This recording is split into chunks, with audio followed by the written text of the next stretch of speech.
ময়মনসিংহের মুক্তাগাছা উপজেলার গ্রামীণ জনপদ নিমুরিয়ায় বিদ্যুৎ বিচ্ছিন্ন মানুষের ঘরে ঘরে আলো পৌঁছে দিতে ২০ মেগাওয়াট সৌরবিদ্যুৎ প্ল্যান্ট তৈরির কাজ দ্রুত এগিয়ে চলছে।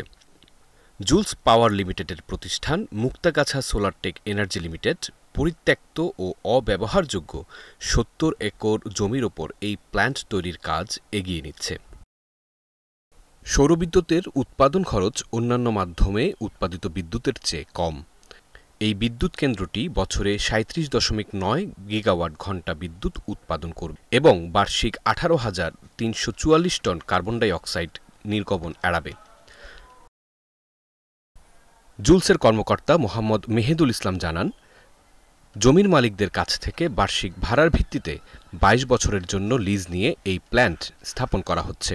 জলাভূমি ভরাট না করেই পিলার বসিয়ে এই কেন্দ্র নির্মিত হচ্ছে, ফলে তা পরিবেশের ভারসাম্য বজায় রাখবে।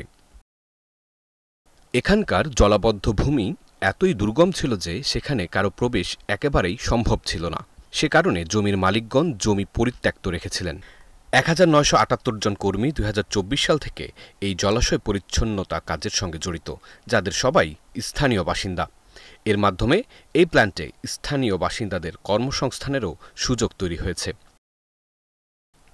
প্রকল্পের কারণে এলাকার জনবসতি এবং মানুষের জীবনমানের অভূত উন্নয়ন হবে আশা করে স্থানীয় ইউনিয়ন পরিষদ চেয়ারম্যান জনাব মোহাম্মদ শহীদুল ইসলাম জানান, ইউনিয়নের বাসিন্দা নিরবিচ্ছিন্ন বিদ্যুৎ সুবিধা বঞ্চিত।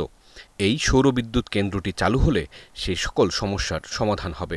ছাত্রছাত্রীদের পড়াশোনা, পরিবারের নারীদের গৃহস্থালী কাজ এবং বয়োজ্যেষ্ঠ সদস্যদের চলাফেরায় সুবিধা দেবে এই বিদ্যুৎ কেন্দ্র। রাস্তাঘাট হবে আলোকিত, যার ফলে চুরি ছিনতাই সহ অন্যান্য অপরাধ অনেকাংশেই কমে আসবে।